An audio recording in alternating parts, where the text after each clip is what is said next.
So I wanted to talk to you guys a little bit about my running back checklist.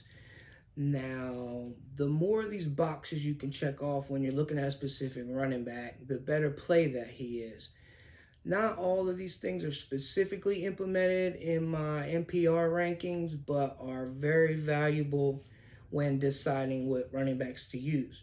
First thing we'll talk about is opportunities. Now, opportunities is carries plus targets.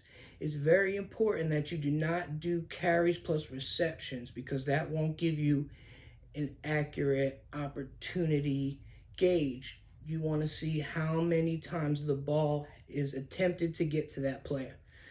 The second thing you want to think about is this running back involved in the passing game? If he is involved in the passing game, then obviously he has more opportunities and has a chance to score you more points. Now, of course, this is PPR dependent. If you are in a 1-point PPR league or contest, then this will be more important of a box for you to check than if you're in a half PPR. Next, we'll talk about ownership. Now, a lot of people get ownership confused because they see a player with a high ownership and think that this player cannot be played. This is not always true because there are other ways to manipulate your lineup or other ways to pivot with different players to where you can still play high-owned players. There's some guys that are going to be high-owned because they're smash plays. They cover all the boxes and you want them in your lineups.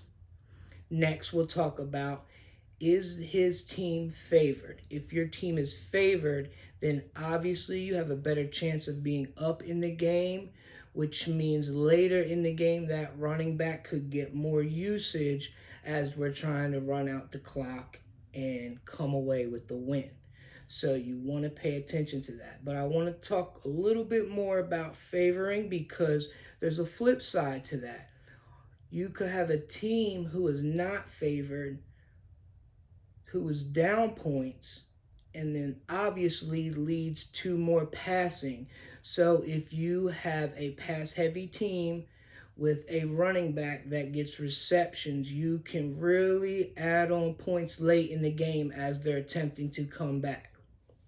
The last thing we'll talk about is goal line carries. Now, this is important because obviously touchdowns weigh heavy in scoring. You also need to consider, will your running back be subbed out in goal line situations? Because a lot of teams use their short yardage back in goal line situations, and this could cause your player to get subbed out in the red zone where this is most important.